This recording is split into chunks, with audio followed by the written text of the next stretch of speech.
Nesse momento, quero convidar os irmãos, vamos prostrar de joelho na presença de Deus, vamos cair em oração.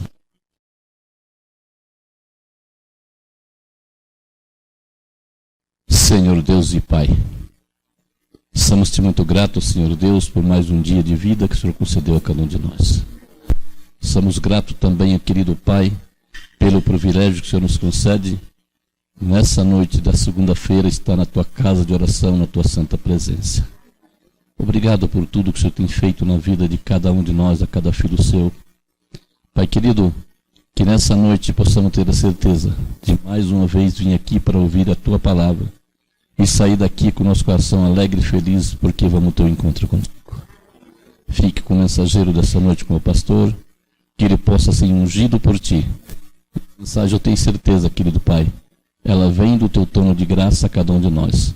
E que nós possamos estar com o nosso coração aberto para receber essa mensagem, gravar em nossa mente, enquanto viver na face da terra, aprender mais de Ti, que é manso e humilde de coração. Essas bênçãos nós te pedimos e agradecemos por tudo que o Senhor tem feito na vida de cada um de nós. É em nome de Teu Filho amado Jesus Cristo.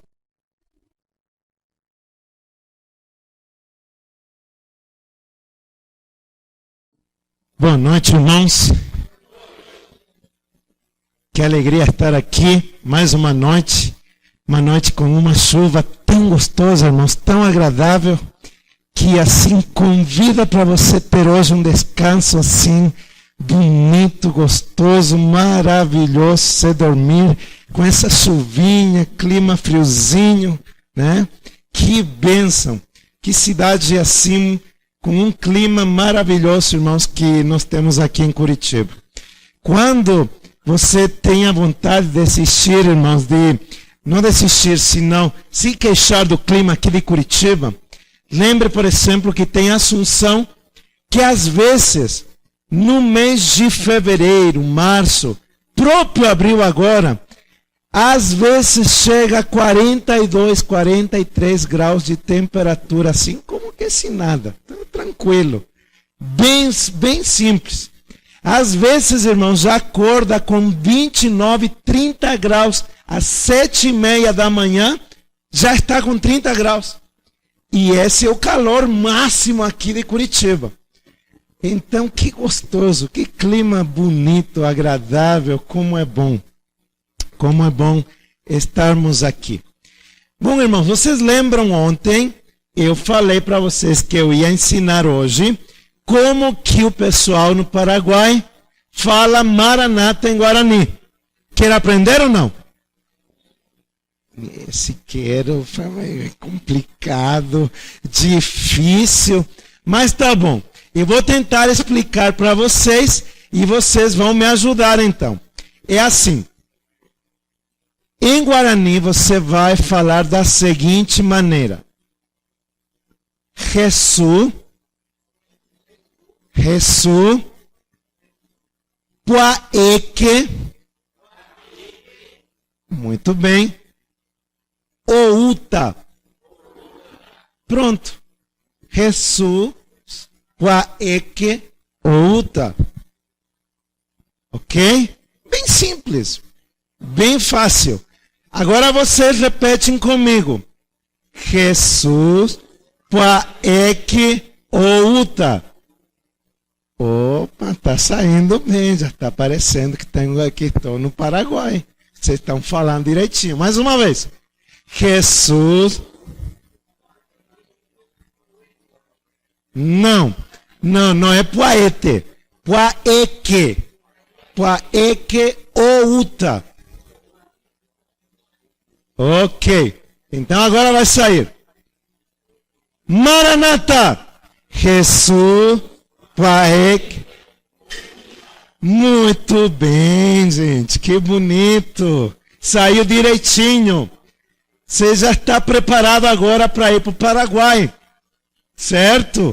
E lá você vai falar qualquer coisa. Nossa, esses brasileiros falam Guarani, né?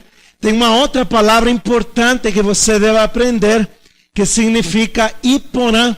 Iporã é que está tudo bem. Está tudo direitinho. E outra palavra que você deve aprender a falar é você dizer assim. shebareá. Ou seja, você estou com fome. E quando você diz que está tudo bem, quando você aprende a falar, estou com fome, já, irmão, você não vai morrer. Você já vai estar feliz da vida. A coisa já vai facilitar mais.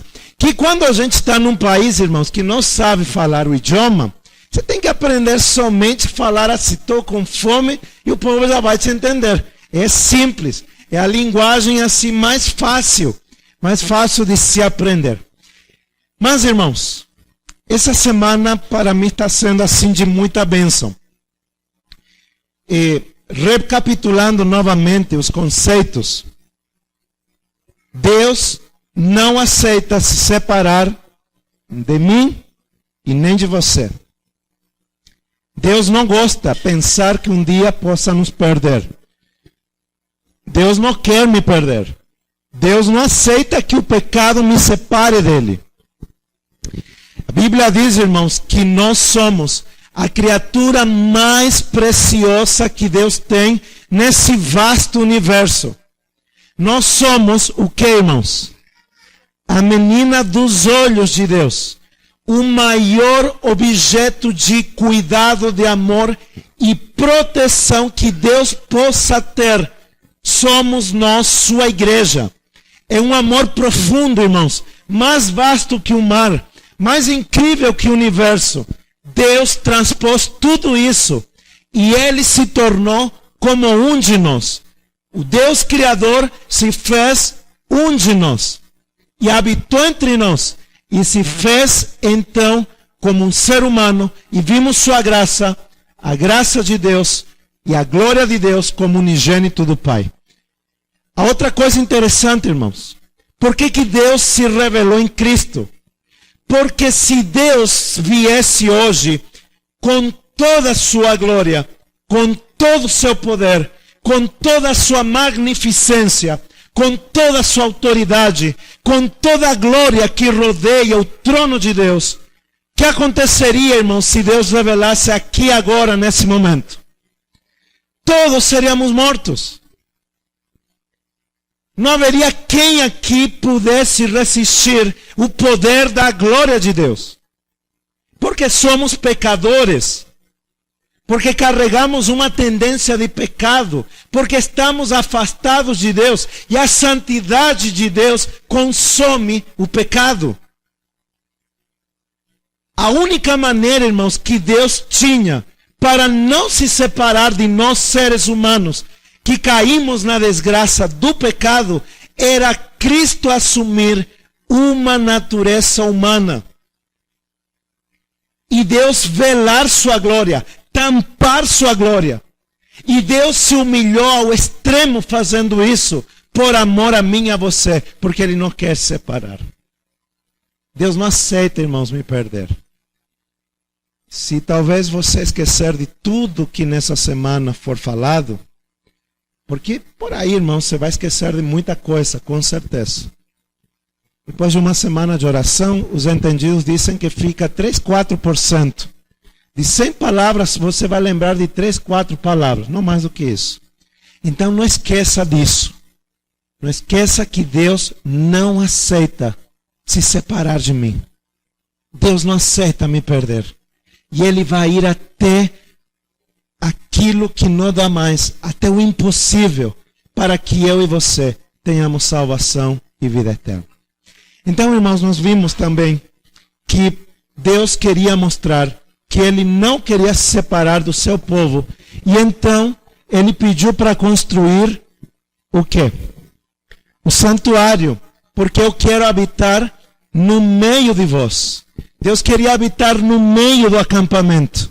Ele queria ser o centro da vida do povo de Israel. Só que hoje, irmãos, mais do que o centro, mais que morar perto de mim, mais que morar do meu lado, Deus quer fazer morada na minha vida. Quer fazer morada no meu coração. Aliás, não no meu coração, na minha mente. E Ele quer escrever as tábuas da lei, seus mandamentos, não mais em tábuas de pedra, senão nas tábuas do meu coração. E Ele quer imprimir seu caráter através dos frutos do Espírito. Quais são os frutos do Espírito? Amor, alegria, paz, paciência, bondade, longanimidade, fé, mansidão, que mais? Domínio próprio. Contra essas coisas não há lei. Claro que não há lei, irmãos. Não há condenação da lei. E é mais, ainda o apóstolo Paulo diz: portanto, queridos irmãos, tudo que é puro, tudo que é justo, tudo que tem virtude, tudo que tem alguma coisa que louve, então, que isso ocupe o vosso pensamento. E em nossas atitudes e em nossos atos temos aprendido, irmãos, que temos que aprender a louvar, a adorar e engrandecer o nome de Deus.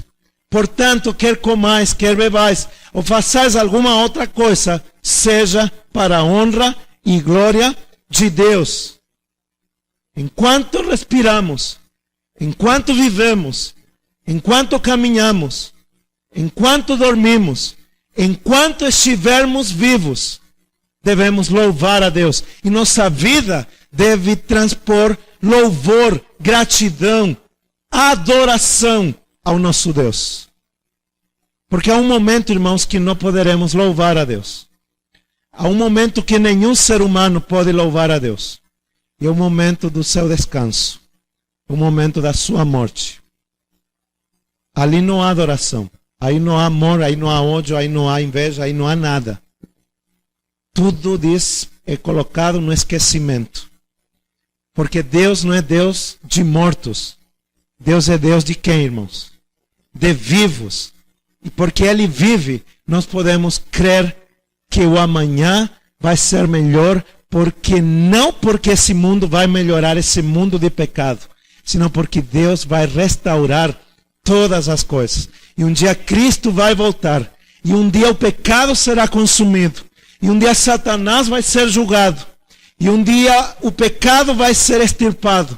E um dia, irmãos, haveremos de viver com Cristo por toda a eternidade, sem nunca mais ter pecado, sem nunca mais ter dor, sem nunca mais ter morte. Que gloriosa esperança é a que nós temos, de que um dia isso será uma gloriosa realidade em Cristo, nosso Deus, nosso Senhor e nosso Salvador.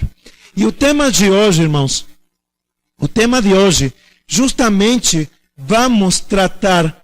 Eu sei que o tema é um pouquinho complexo, é um pouquinho assim, mais... Se me foi a palavra. É um pouquinho mais técnico, é um tema mais técnico. Não é fácil, mas eu vou tentar, irmãos, fazer o máximo possível para que você possa pegar da maneira mais simples as festas bíblicas do antigo Israel. A Páscoa, o Pentecostes, a festa das trombetas, o dia da expiação, a festa dos tabernáculos. Tudo isso, irmãos, tudo isso nos mostra de alguma maneira como Deus trata com o pecado e como Deus vai terminar um dia com a desgraça do mal que hoje aflige nosso mundo e ainda nossos corações. Então, irmãos, vamos preparar para um tema maravilhoso, lindo demais, um pouquinho mais difícil. Vai exigir agora que você se concentre e nos próximos 35 minutos vamos tentar desvendar como Deus trata com o pecado e como Deus vai acabar com o pecado por toda a eternidade. Então, abra tua revista na página 14. Página 14. A primeira pergunta, irmãos, você talvez, se não tem a revista, e peço desculpas, irmãos, porque eu tinha que trazer hoje, e lamentavelmente, não é que esqueci, deixei preparadinho, e na hora que saí da associação, irmãos, saí com pressa, tive que sair correndo, e as revistas estavam todas preparadinhas na minha mesa, e acabei esquecendo. Mas isso não vai acontecer amanhã. E amanhã, quem não tiver a revista, já vai ter novamente. Tá bom? Então, quem não tiver a revista, acompanha aqui pelo slide. Tá bom? Vamos lá. Primeira pergunta. Alguém pode ler para nós? Nos ajudar?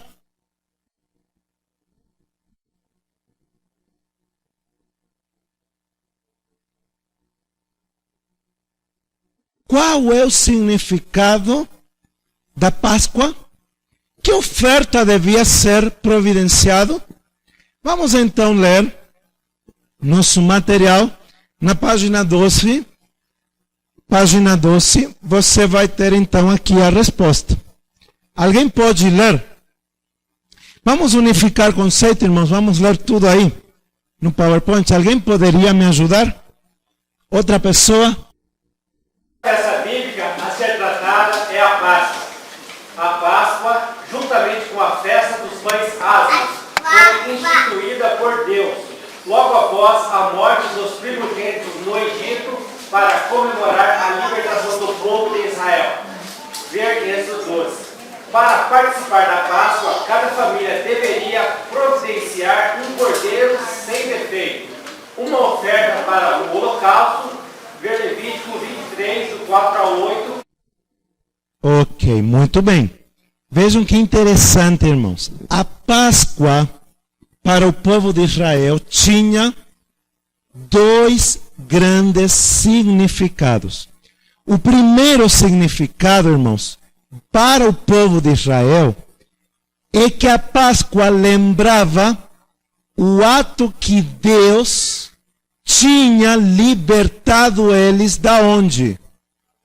Do Egito. E essa era a libertação do povo de Israel. Deus tinha agido com mão poderosa. Mandou 10 pragas para humilhar Faraó. Deus agiu e Deus salvou seu povo. Então, irmãos, a Páscoa lembrava primeiramente para os judeus quão grande e poderoso era Deus, que tirou eles da escravidão e libertou da terra do Egito. Agora, irmãos, por outro lado, a Páscoa, além de demonstrar que Deus tinha libertado eles geograficamente do Egito, Deus também queria tirar Egito da onde, irmãos do povo? Falaram por aí. Deus queria tirar Egito da mente e dos corações do seu povo. Deus tinha tirado geograficamente. Ou seja, Egito como nação geográfica já não era mais do povo de Israel. Mas diversas vezes, diante das dificuldades, o povo falava, como era melhor onde? Lá no Egito. Lá que era bom. Lá tinha peixe. Lá tinha comida gostosa. Não sei, irmãos, como podia ser comida gostosa, comida de escravo, mas eu não acho, irmãos, que comida de escravo seja boa. Se bem que hoje, irmãos, o povo gosta de comer comida de escravo, sabe? Quem já foi alguma vez a Antonina? Lá em Antonina tem um famoso barreado. E o barreado, irmãos, não é outra coisa que comida de escravo. Só que hoje é temperado de um jeito bem mais elaborado e é gostoso. Por exemplo, você já comeu... Bom, não acho.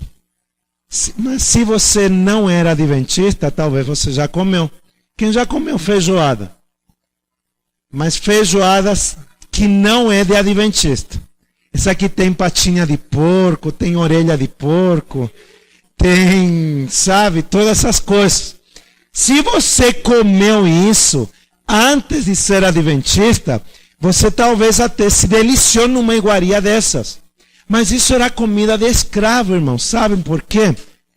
Porque a pata ou a perna do porco era o que restava, o que sobrava. Era o que o patrão não ia comer. Então largava isso na mão de escravo, a orelha, o focinho. as tripas do porco, ninguém ia querer comer, irmãos. Os senhores, os donos dos escravos não comiam isso. Então largavam o que não prestava para escravo. E bom, na falta de ter alguma coisa, o escravo se deliciava com a perna do porco, com o focinho do porco, com a orelha do porco, né? E fazia o melhor. E hoje interessante, nossa, tem gente que se mata para comer, irmãos, feijoada. Com focinho, com perna, né? Comida de escravo. Tá, mas porque se coloca muito tempero, se faz toda uma preparação, e daí que eventualmente fica gostoso. Mas, irmãos, comida de escravo não é gostoso. Mas o povo tinha Egito tão fortemente no coração que Deus tinha que tirar não somente o povo do Egito, sino que também tinha que tirar Egito do coração do povo. E a Páscoa, irmãos, era isso. A Páscoa é Cristo, nosso Salvador, que morre por nossos pecados para que Deus tire o mundo das nossas vidas e tenhamos salvação em Cristo Jesus. E é interessante, irmãos, que em que data Cristo Jesus morre? Justamente na Páscoa. Cristo é interessante, irmãos. Ele tem assim uma pontualidade incrível. Às vezes eu vejo algumas pessoas que têm falta de pontualidade e é interessante como Deus trabalha, irmãos. Deus fala assim, chegou a hora. E o Filho do Homem tem que entregar sua vida em favor dos pecadores. No relógio de Deus, Deus não conhece nem atrasos, nem também ele se apressa. É no momento certo. Chegou a Páscoa, era o momento e Cristo morreu por nossos pecados. Agora vejam, irmãos, qual era a oferta que o povo de Israel tinha que dar? Um cordeiro sem defeito. E o cordeiro sem defeito, Cristo, nossa Páscoa, segundo o apóstolo Paulo, foi Cristo Jesus quem morreu sem pecado. E a Bíblia diz, aquele que foi tentado em quanto? Em tudo, porém, sem pecado. Portanto, podemos achegar-nos a Ele confiadamente no trono da graça e achar socorro e poder encontrar salvação em Cristo Jesus. Então, irmãos, vamos deixar bem clarinho, então, da maneira mais simples, a primeira festa bíblica, qual é? A Páscoa. Tinha dois significados. Representava a libertação de Israel do Egito e para nós hoje significa a libertação de quê? Do pecado. Cristo morreu em meu lugar. O inocente morrendo pela vítima, pelo pecador.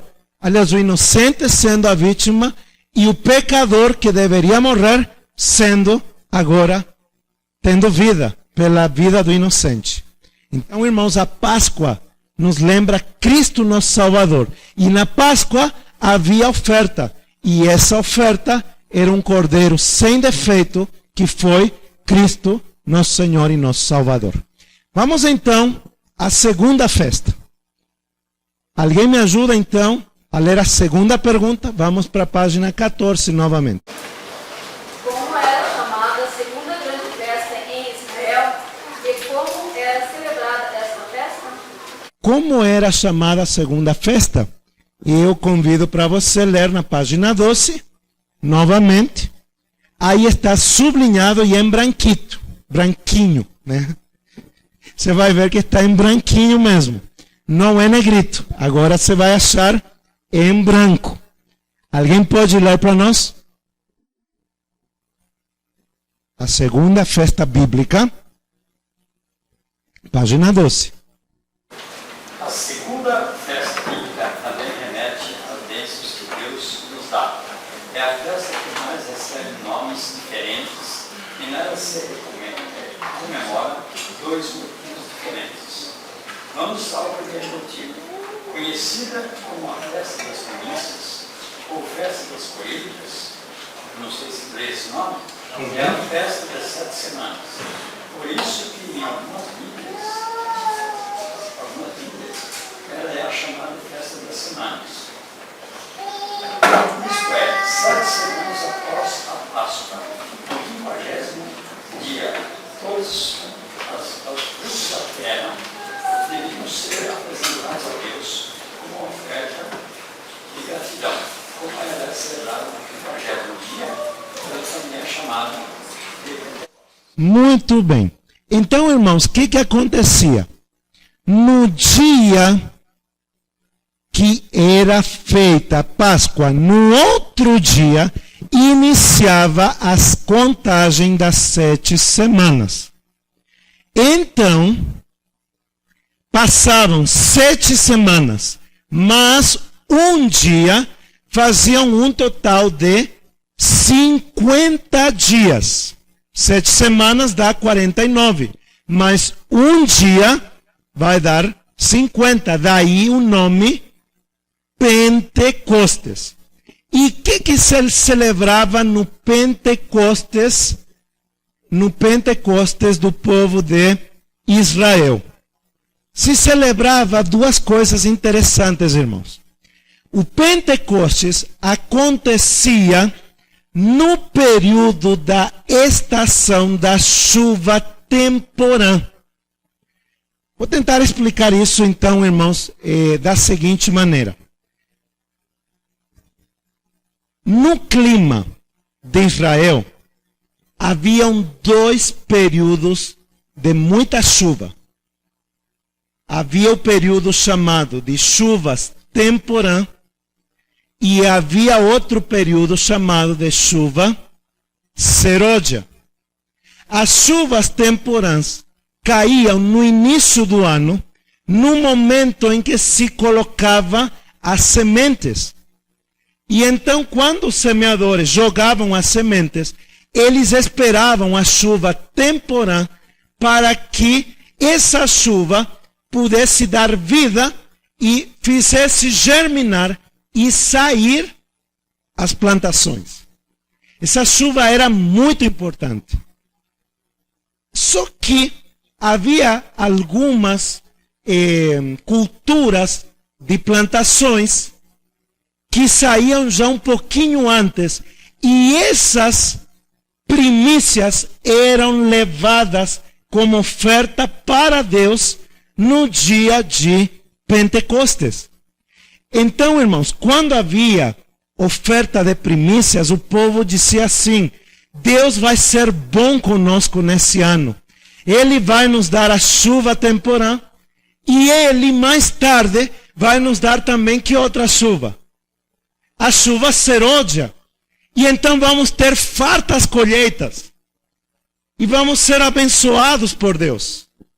Era uma festa muito importante, porque denotava alegria e a confiança que Deus estaria sendo o mantenedor e dando, irmãos, abundantes bênçãos para o povo de Deus.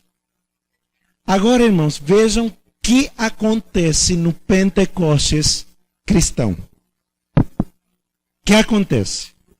Quando acontece o Pentecostes, irmãos, dentro do cristianismo?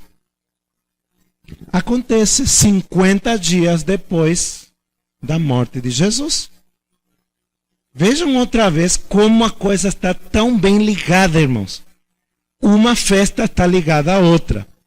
50 dias depois, acontece o Pentecostes. E que primícias são entregues a Deus na festa de Pentecostes do cristianismo? A ver se alguém me lembra, me ajuda. Quais foram as primícias que se apresentaram? Vou tentar te dar uma pista. Pedro se levanta e então ele faz um sermão poderoso E 3.000 pessoas aceitam a mensagem e são batizadas, e são as primícias, irmãos, de uma grande colheita. De uma grande colheita que dura desde o Pentecostes, lá com Pedro, e que vai durar até a chuva serôdia, em que momento da história? Dos nossos dias antes da volta de Cristo. No Pentecostes, que estação de chuva mesmo que acontecia? Eu falei, irmãos, se vocês prestaram atenção, vocês vão lembrar.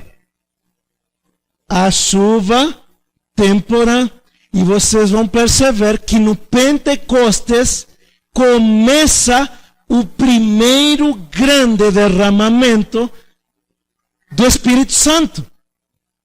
Que a irmã White nos diz que é o cumprimento de Deus demonstrado numa figura bíblica daqueles tempos chamado chuva temporã. Vejam como na cronologia de Deus dá tudo certinho, irmãos. Pentecostes, as primícias, a chuva temporã, sendo o Espírito Santo, Deus agindo na vida do seu povo, e o Espírito de Deus que está na vida do seu povo diária e permanentemente até hoje. Que maravilhoso é pensar, irmãos, que naquele dia em que Pedro pregou, as primícias dos primeiros cristãos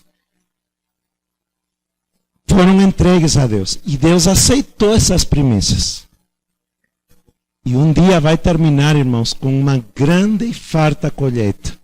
Quando em Isaías 53 Deus diz: e eu vi o fruto da minha aflição e fiquei satisfeito. Isaías 53, 10 a 12. Então, irmãos, que maravilhoso. O Pentecostes nos lembra que Deus aceitou o sacrifício de Cristo. O Pentecostes nos lembra que o Espírito de Deus, o Consolador, está conosco. E o Espírito Santo atua de 3 maneiras. Ele nos convencendo de pecado, nos convencendo de justiça e nos convencendo de juízo.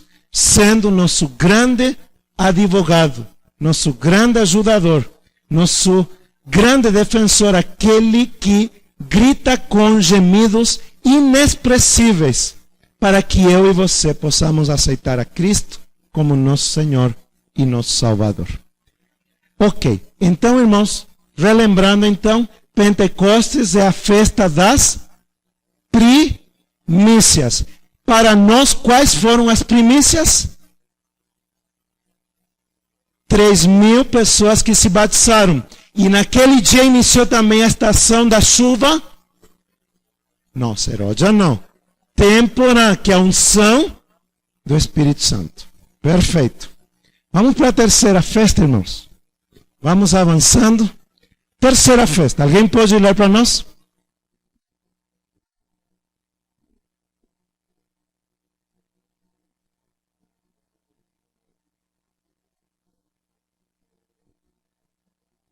Ok, na terceira festa era a festa das trombetas.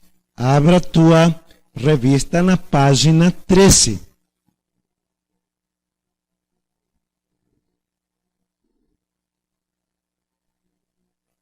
E também está sublinhado e em negrito. Alguém pode ler?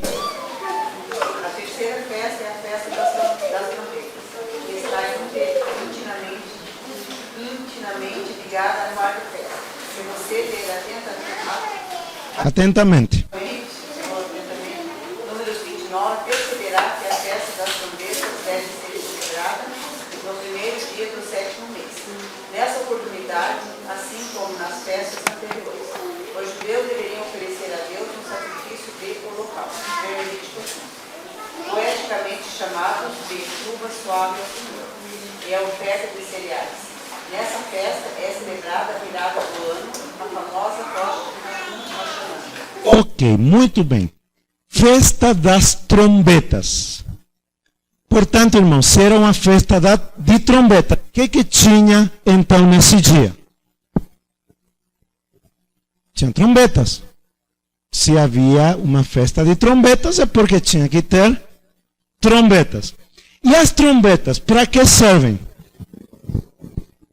Servem para fazer som, para chamar a atenção. E as trombetas, mais ou menos, irmãos, soavam da seguinte maneira. As trombetas eram feitas de chifres de bois e eram bem grandonas, irmãos. Bem grandonas. Eu não consegui para trazer, para mostrar, mas faziam um som parecido a esse daqui.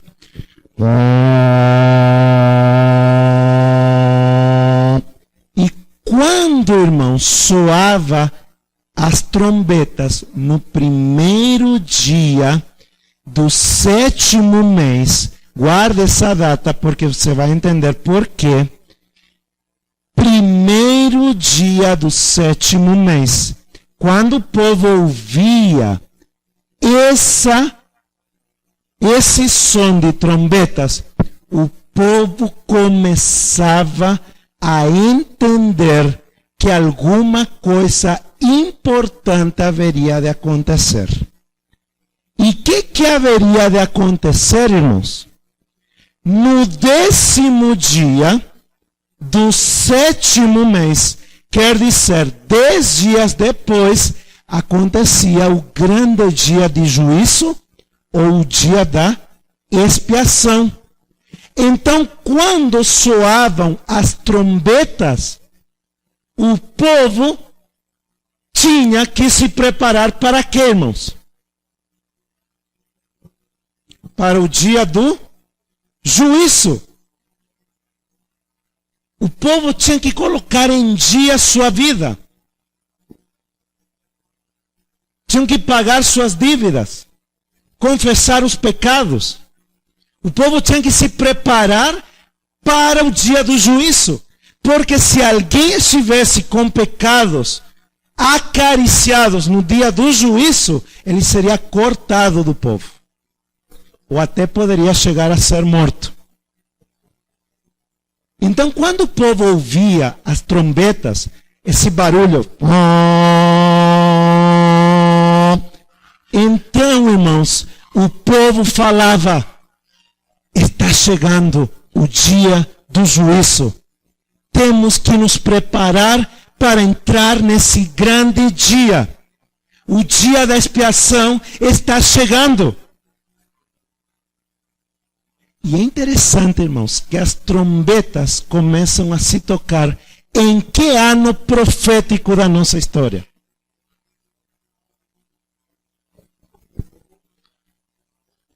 Lá pelo ano de 1840-41, Guilherme Miller começa a falar a respeito da preparação para o grande dia do juízo, que ele acreditava ser a volta de Cristo no dia 22 de outubro de 1844. Mas hoje nós sabemos que, na verdade, no dia 22 de outubro de 1844, Cristo não veio a esse mundo, senão que ele passou do lugar santo para o lugar santíssimo. Então a festa das trombetas começou a anunciar que o grande dia do juízo havia chegado. Mas o dia das trombetas, irmãos, continua paralelamente até hoje. Por quê? Qual que é a mensagem por excelência que nós adventistas pregamos? E que é nossa missão pregar? Como se chama? A mensagem dos 3 anjos. E qual é a primeira mensagem? Temei a Deus e dai-lhe glória. Por quê? Porque é chegada a hora do seu juízo. e adorai aquele que fez o céu, o mar, a terra, a fonte das águas.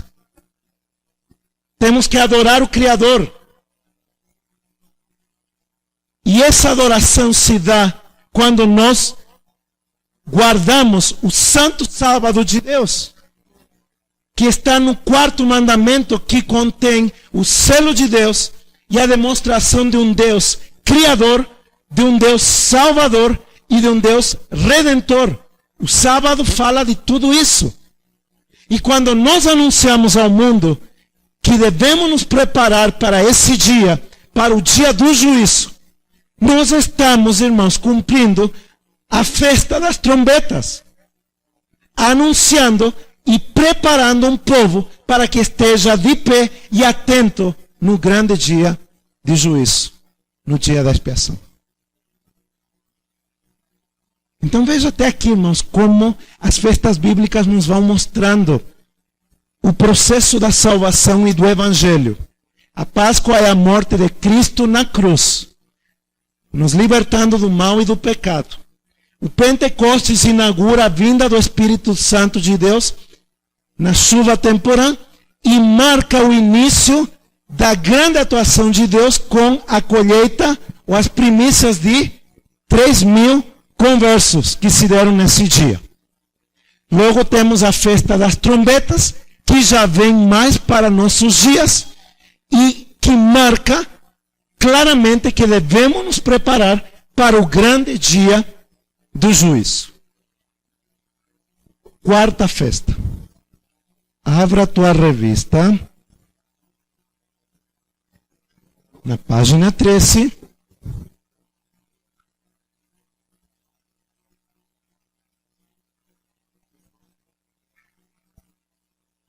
Pergunta não foi bem colocada. Então, irmãos, vamos fazer assim. A 4ª festa tinha que ser não a festa dos tabernáculos, a festa da expiação. Então, aqui, tire tabernáculos e coloque o quê? Dia da expiação. Qual era o maior sentimento que devia ser expressado no dia da expiação? Agora vamos ler o que está em negrito. A 4ª festa. Alguém pode ler? Quinta festa, conhecida como... Não. A 4ª festa. É lá embaixo. Está sublinhado e em negrito também. Isso, ali. Aqui é quinta. A 4ª festa acontece no 10º dia desse 7º mês. É o famoso dia da expiação, de Yom Kippur. Nessa festa também se oferecem holocaustos e ofertas de cereais. O dia da expiação é o dia do perdão final de Deus, a festa mais íntima do santuário, pois é nele que tudo acontece. Por isso, ao ouvir o som das trombetas, o judeu era lembrado de que 10 dias depois ele deveria se preparar para o jejum e oração no Yom Kippur. Muito bem, que interessante, irmãos. O dia da expiação era um dia, então, de quê? De juízo. E o povo como devia estar nesse dia? Podiam estar de festa, né? Tudo de qualquer jeito, comercializando, vendendo, andando daqui, andando para lá. Era assim? Mas de jeito nenhum, irmãos. Como devia ser o dia da expiação? Um dia de jejum, um dia de oração, um dia de estar atento para a obra do sumo sacerdote dentro do lugar santíssimo. E vejam, irmãos, que desde 1844 nós estamos vivendo no grande dia da expiação. Mas o mais interessante é que Satanás sabe disso. E em contrapartida, para destruir o plano de Deus, Satanás mais trabalha para que os seres humanos não prestem atenção para os grandes eventos que estão acontecendo lá no céu. E a Bíblia diz, irmãos, que justamente no período do grande dia da expiação, o povo no mundo estaria comendo Que mais? Bebendo, se casando, se dando em casamento, vivendo de qualquer jeito, como que se nada acontece. Olhem como Cristo conseguiu, irmãos, identificar um dos piores movimentos na história desse mundo chamado secularismo. Porque o secularismo, justamente, irmãos, promove um estilo de vida onde você deixa Deus totalmente de lado. Você não é que deixa de crer na existência de Deus. Você acredita, Deus existe, tudo bem, mas Ele lá no céu e eu aqui na terra. Deus lá, eu aqui, e Deus não interfere na minha vida. Eu não preciso dele. Então o ser humano come, bebe, vive numa imoralidade total. Cada vez, irmãos, há menos interesse de Deus. A Bíblia diz que o amor de muitos esfriaria. E isso acontece até dentro da igreja. Porque as pessoas de fora não têm amor. São as pessoas de dentro que têm o fruto do Espírito, o amor de Cristo. Mas diz que até aqueles que têm o amor genuíno e verdadeiro de Deus podem esfriar. Então isso é um chamado de atenção para mim, irmãos, para que no grande dia da expiação eu não venha esfriar, eu não venha me perder, eu não venha perder a esperança da volta de Cristo e daquilo que Deus está fazendo por mim lá no santuário.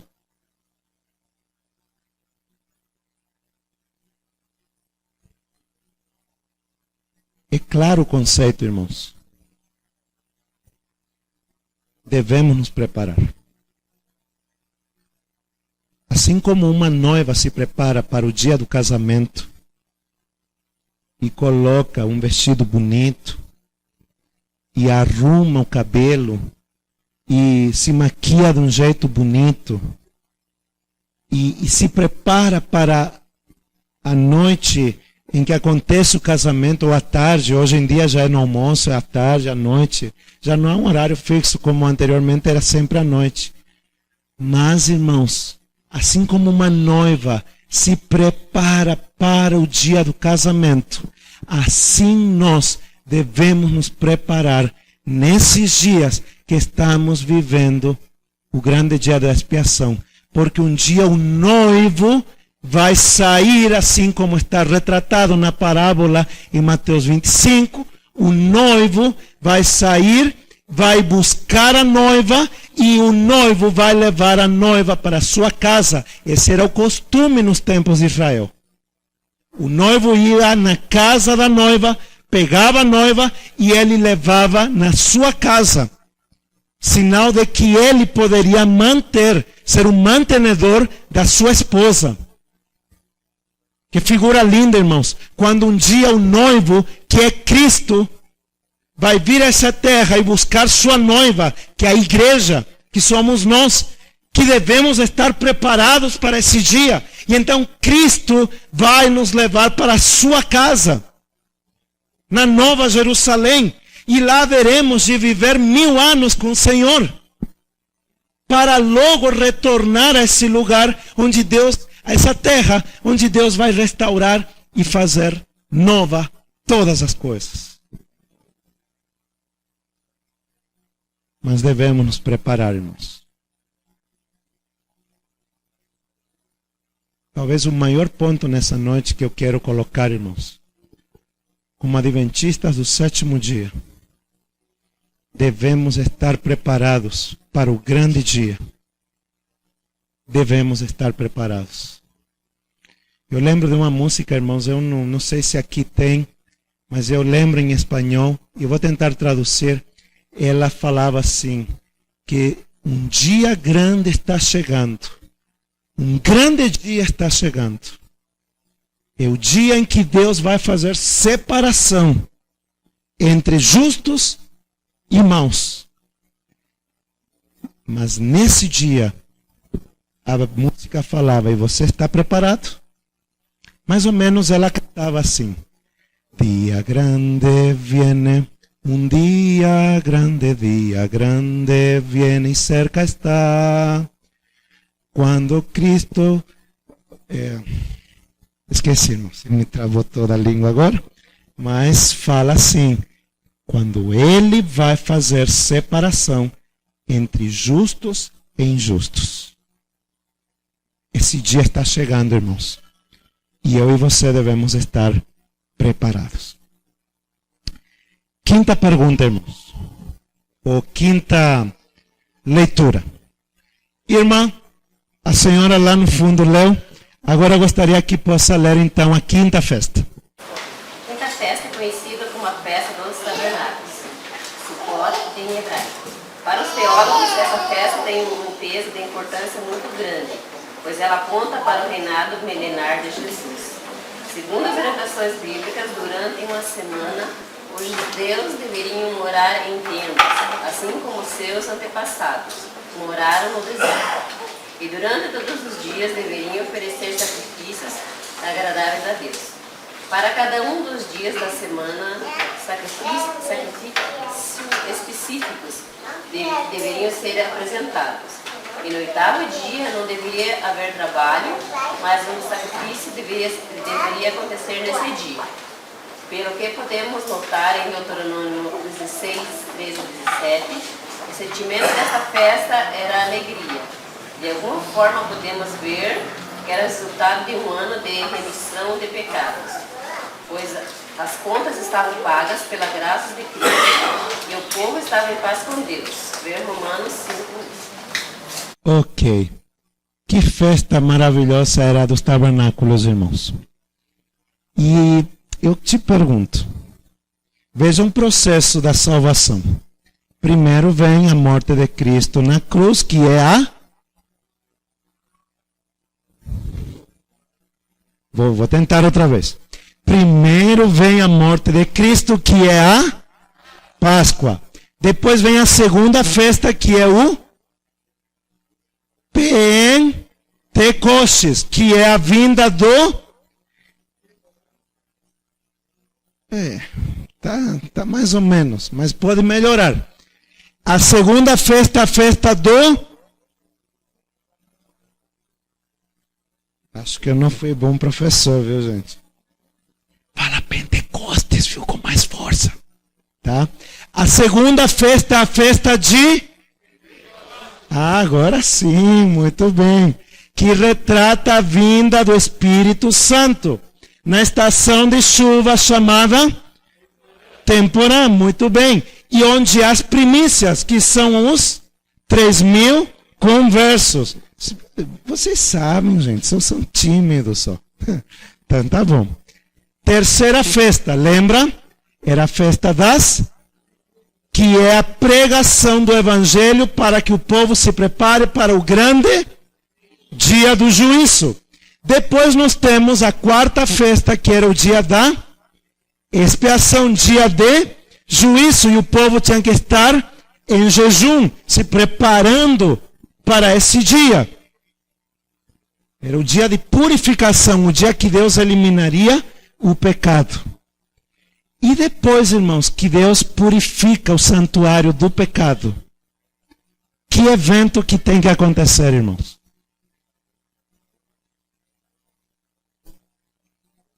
A festa dos tabernáculos, que retrata o dia em que Cristo vai voltar por segunda vez.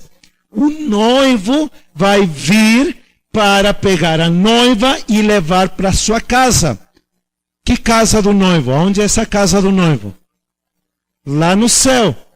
E a Bíblia diz que Cristo está preparando lugar lá no céu.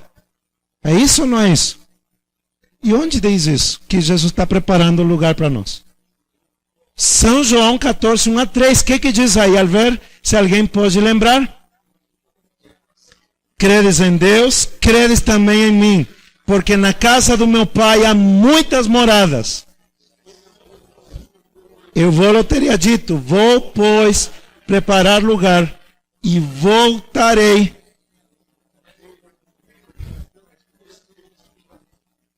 Irmãos, como me complica. Eu aprendi tanto esse versículo em espanhol.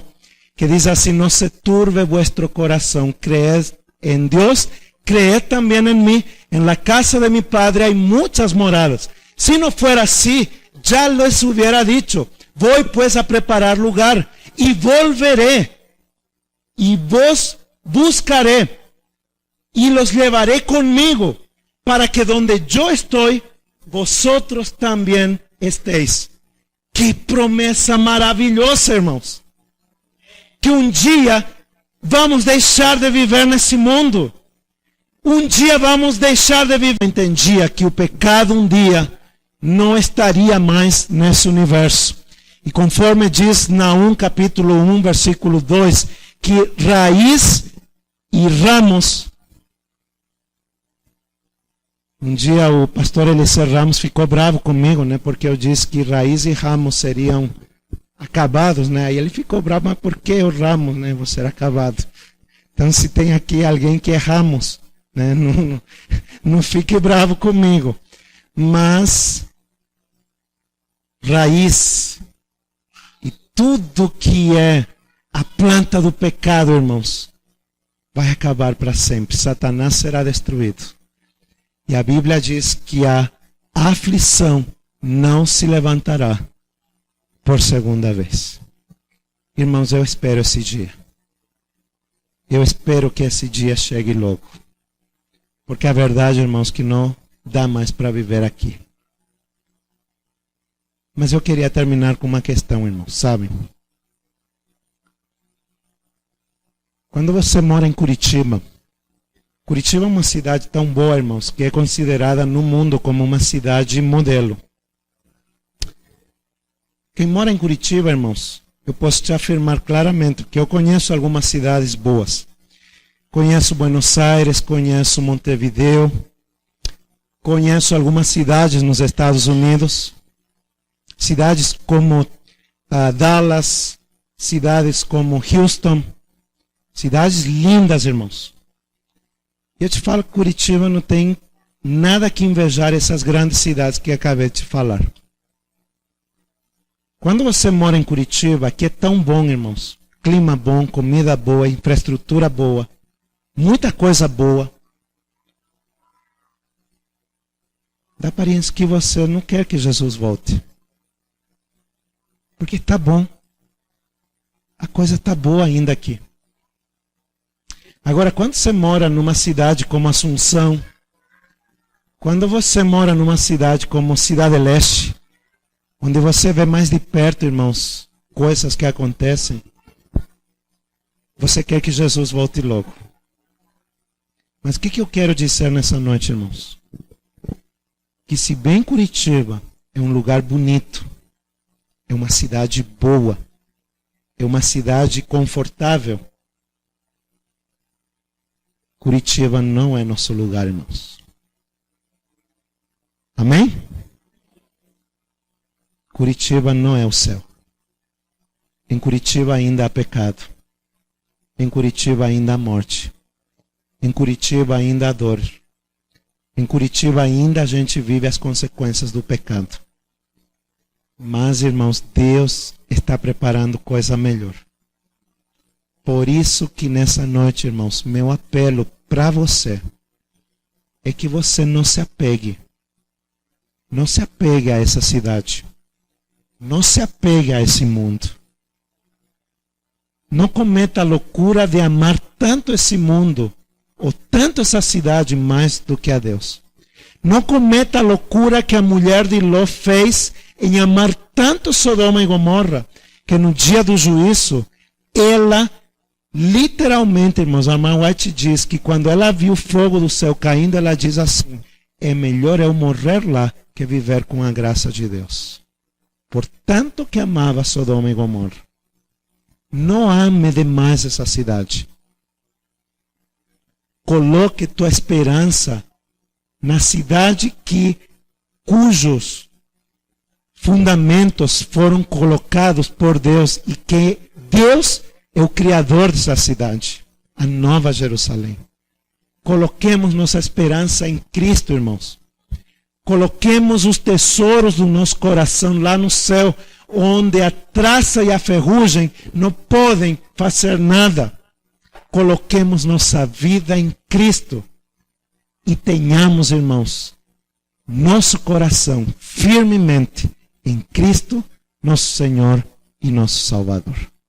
Porque onde estiver teu tesouro, ali estará o quê? Que nosso tesouro seja Cristo e nosso coração esteja em Cristo, a esperança de glória. Que Deus te abençoe. Boa noite, bom descanso. Vá descansar com essa esperança.